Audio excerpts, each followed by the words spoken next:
Great North Run. Westminster leaders dash to Scotland to save the Union. Tomorrow, the right place to be isn't in Westminster at Prime Minister's questions. It's being in Scotland, listening to people, talking to people. The Scottish flag was raised at Downing Street to show support for staying together, but that didn't quite go to plan. This is a day that the No campaign finally disintegrated and fell apart at the seams. Also tonight, stepping up the war on Islamist militants. Britain sends weapons to the Kurds. A British man dies in Australia, attacked by a great white shark. And Harry hails his heroes on the eve of the Games for wounded soldiers.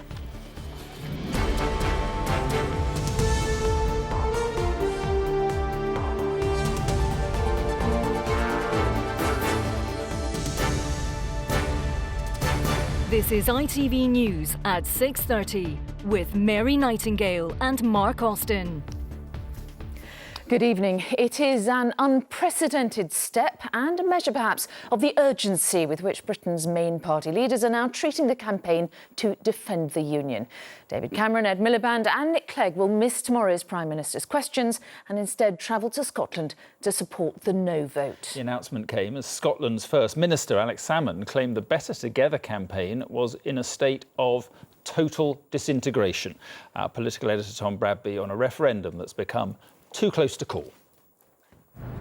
Alex Salmond says they're panicking. David Cameron and other political leaders that they're focusing on saving the UK. At any rate, they were trying and not wholly succeeding to run up the Scottish flag over Downing Street today. The message, you're part of us, please stay. Mr Cameron has even decided to cancel Prime Minister's questions tomorrow and head to Scotland instead with the other main party leaders. Tomorrow, the right place to be isn't in Westminster at Prime Minister's questions. It's being in Scotland, listening to people, talking to people. We'll all have our own ways, separately, of talking about why we're better together. But one thing I'm sure we'll all say is that it's a matter for people in Scotland to decide, but we want you to stay. Up in Liverpool, the Labour leader was making much the same point. I can't imagine being at Prime Minister's questions tomorrow in Westminster when where we should be and where I'm going to be is listening and talking to Scottish voters about the huge choice they face. There has been an outbreak of unity here at Westminster. As they arrived at Cabinet this morning, ministers were asked, is Gordon Brown going to save the UK? Is it down to Gordon Brown to save the Union? The SNP leader is not at all impressed. Panic, desperation. They know what's happening on the ground now. They planned to leave this all to the Scottish offices, to let them do it, to let Gordon Brown do it. That was yesterday's plan. Today's plan in blind panic is to rush last minute up to Scotland to tell Scots what to do. These days are over. Scotland senses the opportunity to take the future of our country into our hands, and I think more and more Scots are going to do exactly that. He may well be right. Unionists like to argue Scotland would be permanently poorer. This seems inherently unlikely, but the general consensus at Westminster is that there is zero chance of a currency union, a point the Governor of the Bank of England was making today. We take note of the positions of all the major Westminster parties to rule out a currency union between an independent Scotland and the rest of the UK. So it's in that context, just to put it together, in that context, a currency union is incompatible with sovereignty. That doesn't mean an independent Scotland wouldn't work, merely that its birth might be more painful than Mr Salmond likes to make out. It was emotion that drove the Irish out of the Union in 1922, and it could be that the next week is more about the battle for hearts than that of minds. Tom Bradby, ITV News at Westminster. Well, the three party leaders will arrive in a Scotland energised by the independence debate and where the Yes campaign is riding high. The Scottish nationalists dismissed as hype the new devolution deal announced by Gordon Brown yesterday to give greater powers on the economy, tax raising and welfare. Martin Geisler now on the crucial battle for momentum. Morning. After 2 years of campaigning here in Scotland, events are now moving at breakneck speed. Today, at a hurriedly arranged press conference, the Scottish leaders of the three main Westminster parties tried to fight off the advance of the Yes campaign. You'll be given more powers if you vote no to independence, they reminded the electorate. but there was a definite sense of how did it come to this? We are recognising that people want certainty and more information. That's why, although the proposals are there, we are now saying, look, this is how it will be delivered. That gives people certainty. So it wasn't clear enough with 9 days to go? That's why you're doing this now? People across Scotland have been asking questions about more powers, and we've listened to those. People wanted to know exactly how this would work and when it would work, and this is a detailed delivery plan of exactly how we start the legislation process the day after the referendum. However they try to dress it up, the fact is this man has them on the ropes. Alex Salmond and his Yes campaign have manoeuvred themselves to within an ace of independence. In any language, it's got to be yes! He's defied the doubters and upset the odds. Now he has one last fight on his hands. Alex Salmond is clearly revelling in all this attention, but today's events could give him a problem. The Scottish electorate is now effectively being offered Devo Max, the option that was denied them on the ballot paper, but the option the majority said they would go for at the start of this whole process. This is on a knife edge. If this wins just a few voters back, that could be extremely damaging for you. Or alternatively, if the total disintegration of the No campaign convinces people that yet again Westminster politicians and parties cannot be trusted, then there'll be an avalanche towards the Yes. This mammoth debate is almost over. Some voters we spoke to have heard enough. So you don't believe all this talk of new powers? Any of them. None of them. Both sides, yes or no, I don't believe this. None of them told us what's really going to happen. No, I don't believe it. No, I don't believe any of it. I don't trust any of them. This whole event became known as the Union of the Crowns. There's a living to be made telling Scotland's story on the streets of this city. A new chapter could be written next week. So, Martin, all the heavyweights are heading north tomorrow. What do you think the people of Scotland would actually make of that? Well, there'll be some who see it as a very reasonable thing to do. The union is on the verge of breakup. A lot of people will say absolutely the party leaders should be here. There'll be others, and I spoke to quite a few of them today, who'll say, look, they haven't paid much attention to this debate for the last 2 years. They should keep out of it in the final week. But here's another thought for you. There's a sense that Alex Salmond may be riding a tide of anti-Westminster sentiment up here at the moment. Can put some of his success down to that. A lot of people who will vote yes in the referendum might not necessarily like Alex Salmond. They might not necessarily trust him, but they like and trust Westminster less. So in that respect, this visit could backfire. The leaders will have to make their message good, and they'll have to get it right. Martin Geisler in Edinburgh, thank you. Well, the leader of the Welsh Labour Party was among those who travelled to Scotland today to lend his voice to the No campaign. But how are the people of Wales, which of course has its own devolved assembly, responding to the campaigns in Scotland? Our deputy political editor, Chris Shipp, has been to Wales to gauge the referendum effect. In Blaenavon in the South Wales valleys, they have good reason to distrust those who take decisions in Westminster. 3,000 men were once employed in the mines here. In the early 1980s, Blaenavon's remaining pit closed, and coal mining is now a museum rather than a means of work. Neil Crease lost his job in the pits with 500 other men, a decision he says is reason enough to consider independence for Wales. If they put on a good enough case for us to vote and there's enough benefit in it for our country, all the Welsh people are very independent and they would, I think, go on their own.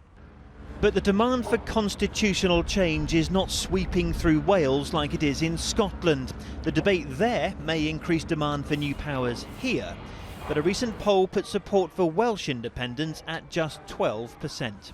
Here in Wales there is of course already an assembly with devolved powers, although fewer than Scotland. But the First Minister of Wales says the time has come for a UK constitutional convention. That is, a full-scale reassessment of how we are all governed and from where. We do need to make sure that the momentum that's already begun with Gordon Brown's statement yesterday is continued through, and that we look at devolution for Scotland and for Wales and for Northern Ireland in order to make it work better. But in Blaenavon's Cafe 1860, not one member of this Tea Party wanted Wales to go it alone. Everybody should stay together, including Scotland. Go on our Welsh Assembly. And that's enough for you? And that's how I feel at the moment, yeah, that's enough. But if Scotland does leave, more than 90% of the population left will be living in England, and that will surely alter how Wales relates to its much bigger neighbour. Chris Shipp, ITV News, South Wales. And tomorrow, Chris will be in the northeast of England, looking at the impact the vote in Scotland could have there. Now, on to the rest of the day's news. And Britain is stepping up its role in confronting Islamist militants in Iraq. It is sending heavy machine guns and ammunition to Kurdish forces fighting Islamic State. Our political correspondent, Emily Morgan, is outside the Ministry of Defence tonight. And Emily, I understand these weapons are already en route. Well, some of them are in Cyprus already. The rest will be flown out from RAF Brize Norton shortly. They will then be transported over to Erbil in Iraq tomorrow and handed over to the regional Kurdish government. We're talking about 40 heavy machine guns and ammunition. The Defence Secretary Michael Fallon has confirmed that he is gifting it to the Kurds. So far, the UK has only transported arms from other countries and provided non-lethal equipment like body armour and helmets. The request has come from the Iraqi government, and Mr Fallon hopes that it will help push back the advance of Islamic State terrorists in the region. This, along with our surveillance operations in northern Iraq, is the extent of our involvement, our military involvement in the region so far. There is no commitment to airstrikes, but of course it's no secret that all options are still very much open. Emily, thank you very much indeed. The Formula One racing legend Michael Schumacher was today discharged from hospital. His manager said that 9 months after his life-threatening skiing accident, the 7-times champion had made sufficient progress to be transferred to his family home in Switzerland. A committee of MPs today demanded to know why no official from Rotherham Council had been disciplined or sacked over the child abuse scandal there.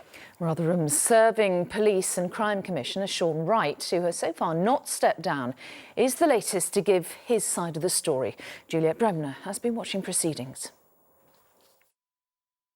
Who thinks Sean Wright should resign as South Yorkshire's police and crime commissioner? Well, there's the Prime Minister, Ed Miliband, Nick Clegg, the Home Secretary, Wright's own deputy and even members of Sheffield City Council. Who thinks he should stay on? Only Sean Wright. To whom do you think you owe this great duty when everyone in the country appears to be saying, resign? And I'm happy to stand by my record. During the period that I've been the Police and Crime Commissioner, I've not heard any criticism whatsoever from anyone about the role that I fulfilled as Police and Crime Commissioner, and the record and the evidence that I've supplied to the committee demonstrates very clearly how seriously I've taken this since I've been the Police and Crime Commissioner. But today there was a committee room full of critics who simply couldn't believe he was still in post. I swear by Almighty God that the evidence I shall give before the committee. Bible in hand, Joyce Thacker also swore she'd done nothing wrong. The Director of Children's Services refusing to resign.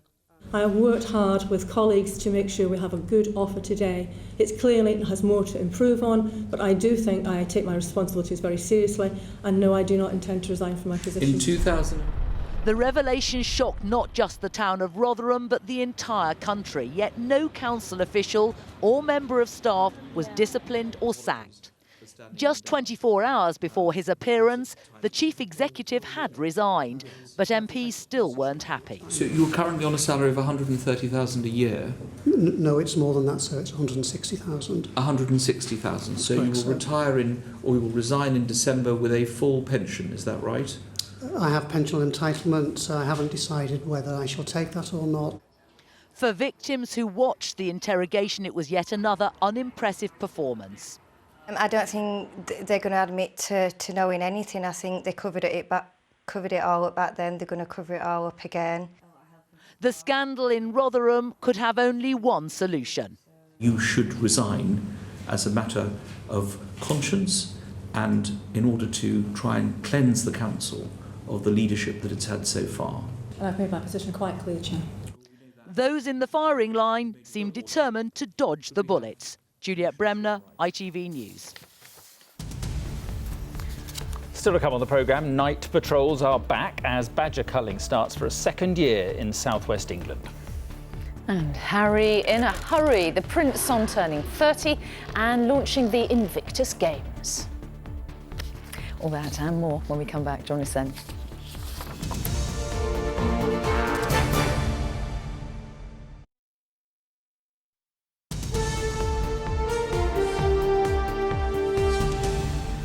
Welcome back, a British man has been killed in a shark attack near a popular bathing beach in Australia. 50-year-old Paul Wilcox was originally from Warwickshire.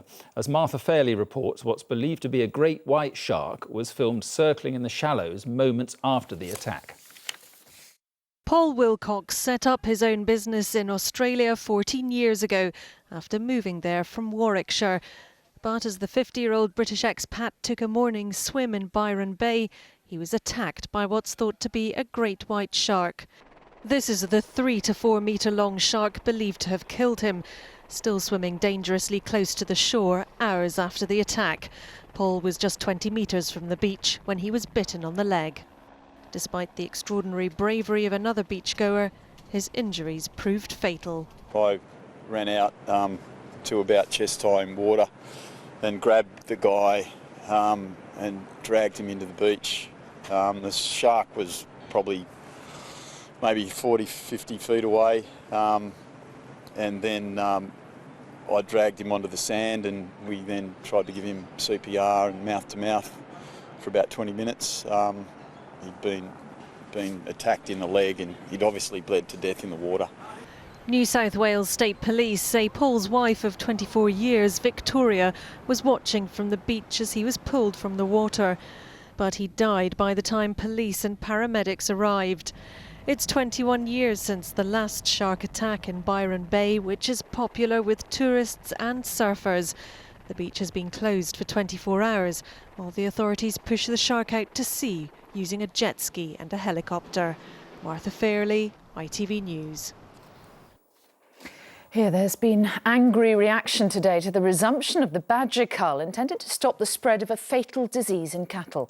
2 pilot schemes in which badgers are killed in an attempt to tackle bovine TB have started their second year in Gloucestershire and Somerset, as Rupert Evelyn reports. Hundreds will be killed, but last night one badger got away with it. Released with the agreement of the culling contractor and a protester, it is free to roam again, or argue some, continue spreading bovine tuberculosis. It was a small victory on last night's badger patrol for those who aim to disrupt the cull. At Camp Badger today, the anti-killing message is clear. Here they have an unwavering belief in their cause. You're happy to intimidate farmers and people who live in the countryside who see this as a genuine problem? It's not us intimidating them, but if they're going to sit there and be paranoid because they live in the middle of nowhere and think, oh, there's people outside, I just don't care. What I care about is badgers being shot for no reason. The number of badgers targeted in this year's cull in Gloucestershire and Somerset is set between just over 930 and 1900. Last year, the cull failed to reach its target of reducing the number of badgers by 70%. In all, 1,861 badgers were killed, yet more than 26,000 cattle were slaughtered in England last year because of TB. Farmers, don't particularly want to kill wildlife. They like to coexist with it. They like to live in nice places and encourage wildlife, and in fact produce habitats that does encourage wildlife. But unfortunately, these protesters are misguided, and I don't really think that they've got animal welfare in mind, because if they had, they wouldn't wish to see badgers dying a horrible lingering disease. The government's strategy is broadly consistent this year with last. The success or failure of the cull will be measured in theory by science, rather than the emotional campaigns that polarise this issue. Rupert Evelyn, ITV News, Somerset. A 25-year-old man arrested on suspicion of the murder of a London teenager has been released on bail. 14-year-old Alice Gross has not been seen for 12 days. Another man, aged 51, was freed yesterday. The Metropolitan Police say they're still conducting a missing persons investigation. And the brain tumour patient Asher King arrived at a specialist clinic in Prague today. His parents hope the clinic will be able to give their 5-year-old son the proton beam therapy they believe he needs. Finally, Prince Harry revealed today that party planning for his forthcoming 30th birthday is not a top priority. The Prince was speaking on the eve of the Invictus Games for wounded servicemen and women, which he's organised. He said he wants to celebrate a group of people he calls inspirational. Our royal correspondent Tim Hewitt spoke to Prince Harry. Right, we're ready. Prince Harry has been the driving force behind the Invictus Games. And today, by way of relaxation and a little extra publicity, he was behind the wheel on a test track with injured Army medic Kimberly Sterling as his navigator. 400 wounded service personnel from 13 countries are competing in the Games, and Harry believes their determination is a lesson to us all. If they in their position can go through the process that they've been through and then get to where they've got now, then surely they're a fantastic role model for everybody else. Harry was the navigator on an off-road course. His driver, former US Marine Jacob Emmett, shot in the head while serving in Afghanistan. Not bad for someone who's been shot in the head. Yeah. And Harry is anxious to stress it's not necessary to support the war, to support the veterans. This has nothing to do with supporting war. You can support war, you cannot support war. The British public support the individuals. Then it's not about supporting the government and the war. It's not about supporting the war where we are in the world. It's about supporting these individuals who have signed up to serve their country and wherever it takes them. Harry himself became a soldier at the age of 19. He turns 30 on Monday. Slowly starting to feel old. I think 30 is one of those first milestones when you drive through a village and you see the 30-mile-an-hour signs. It's that constant reminder going, I am actually quite old. But no, I don't feel too old. I think I'm always young at heart. Young at heart, but not short of influence. It took him barely a year to get the Invictus Games up and running. Tim Hewitt, ITV News. On tonight's ITV News at 10, Wales kick off their campaign to qualify for Euro 2016 with a real chance of reviving memories of 1958, the last time they reached the finals of a major championship. And a century and a half after the British explorer Sir John Franklin's Royal Naval Expedition disappeared in the Arctic, one of the ships has been found. We will have the details. Join me and Julie Etchingham later, but for now, bye-bye. Bye-bye.